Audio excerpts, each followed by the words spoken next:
प्राचीन काल की बात है। किसी गांव में चंद्रभूषण नाम का एक विद्वान पंडित रहता था। उसकी वाणी में गजब का आकर्षण था। वह भागवत कथा सुनाने में निपुण था। इसलिए उसके यहाँ पर रोज कथा सुनने वालों की भीड़ लगी रहती थी। दूर दूर से लोग चंद्रभूषण से भागवत कथा सुनने आते थे। उसी गांव में एक दूसरे पंडित जी भी रहते थे। नाम था नम्बियार। पढ़े लिखे तो बहुत थे, पर थे बहुत घमंडी और क्रोधी भी। स्वयं को बहुत बड़ा विद्वान समझा करते थे।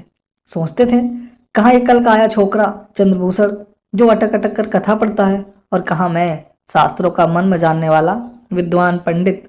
किंतु जब भी नम्बियार चंद्रभूषण के घर के सामने से गुजरते, उसके श्रोताओं की भीड़ देखकर उनका मन ईर्ष्या से भर उठता। मन ही मन सोचते, यह चंद्रभूषण क्या जादू करता है कि इसके यहाँ दिनों दिन श्रोताओं की भीड़ बढ़ती जा रही है। ऐसे तो मेरी नाक नीची हो जाएगी। मुझे कुछ करना चाहिए। एक दिन की बात है। नम्बियार थके हारे घर लौटे।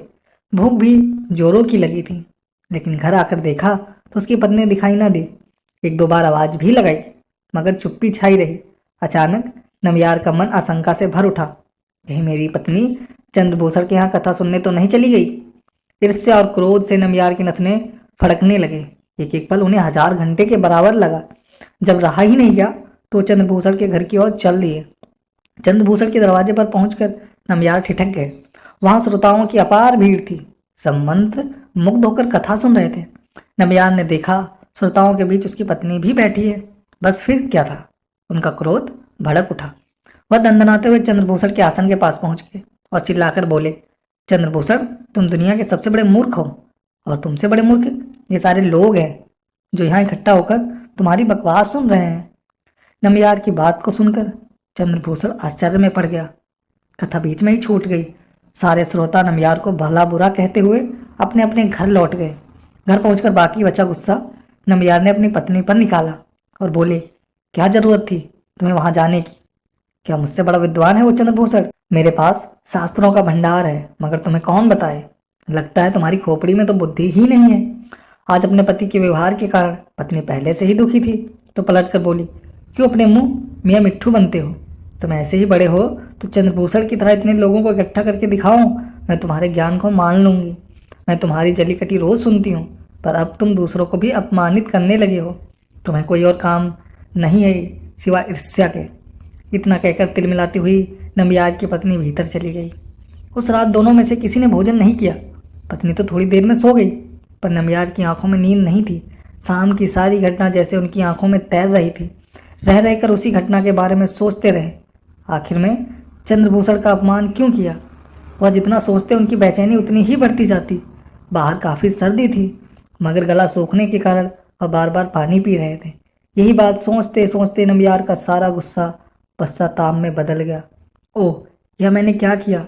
मेरे मन में भगवान की भक्ति के नाम पर इतना द्वेष, इतना क्रोध, और चंद्रभूषण के स्वभाव में इतनी विनम्रता, इतना अपमान सहने के बाद भी वह एक शब्द न बोला।